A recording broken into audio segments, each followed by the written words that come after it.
I want to tell you about an essential vitamin you've probably never heard of. If you're a parent or plan to be one, it might be more important to your child's growth than all other vitamins combined, and only you, a parent, can provide it. I call it vitamin N, the word no. More and more children, I find, are suffering from vitamin N deficiency, and they, their parents, and our entire culture are paying the price. Let me illustrate my point with a story that's quite typical. A father, I'll call him Bill, gave his son, age 5, pretty much everything the little boy asked for. Like most parents, Bill wanted more than anything for his son to be happy, but he wasn't. Instead, he was petulant, moody, and often sullen. He was also having problems getting along with other children. In addition, he was very demanding and rarely, if ever, expressed any appreciation, let alone gratitude, for all the things Bill and his wife were giving him. Was his son depressed, Bill wanted to know? Did he need therapy? His son, I told him, was suffering the predictable ill effects of being overindulged. What he needed was a healthy and steady dose of vitamin N. Overindulgence, a deficiency of vitamin N, leads to its own form of addiction. When the point of diminishing returns is past, and it's passed fairly early on, the receiving of things begins to generate nothing but want for more things. One terrible effect of this is that our children are becoming accustomed to a material standard that's out of kilter with what they can ever hope to achieve as adults. Consider also that many, if not most, children attain this level of affluence not by working, sacrificing, or doing their best, but by whining, demanding, and manipulating. So in the process of inflating their material expectations, we also teach children that something can be had for next to nothing. Not only is that a falsehood, it's also one of the most dangerous, destructive attitudes a person can acquire. This may go a long way toward explaining why the mental health of children in the 1950s, when kids got a lot less, was significantly better than the mental health of today's kids.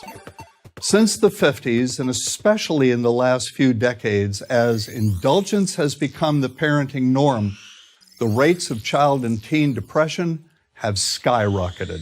Children who grow up believing in the something for nothing fairy tale are likely to become emotionally stunted, self-centered adults. Then, when they themselves become parents, they're likely to overdose their children with material things. The piles of toys, plushies, and gadgets one finds scattered around most households. In that way, overindulgence, a deficiency of vitamin N, becomes an inherited disease, an addiction passed from one generation to the next. This also explains why children who get too much of what they want rarely take proper care of anything they have. Why should they? After all, experience tells them that more is always on the way. Children deserve better.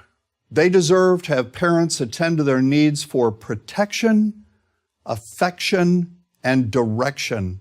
Beyond that, they deserve to hear their parents say no far more often than yes when it comes to their whimsical desires. They deserve to learn the value of constructive creative effort as opposed to the value of effort expended whining, lying on the floor, kicking and screaming, or playing one parent against the other. They deserve to learn that work is the only truly fulfilling way of getting anything of value in life, and that the harder they work, the more ultimately fulfilling the outcome. In the process of trying to protect children from frustration, parents have turned reality upside down. A child raised in this topsy-turvy fashion may not have the skills needed to stand on his or her own 2 feet when the time comes to do so. Here's a simple rule. Turn your children's world right side up by giving them all of what they truly need, but no more than 25% of what they simply want. I call this the principle of benign deprivation. When all is said and done, the most character-building 2-letter word in the English language is no. Vitamin N. Dispense it frequently. You'll be happier in the long run, and so will your child. I'm John Rosemond, author and family psychologist for Prager University. To subscribe to our YouTube channel, click here. To help keep our videos free, donate here.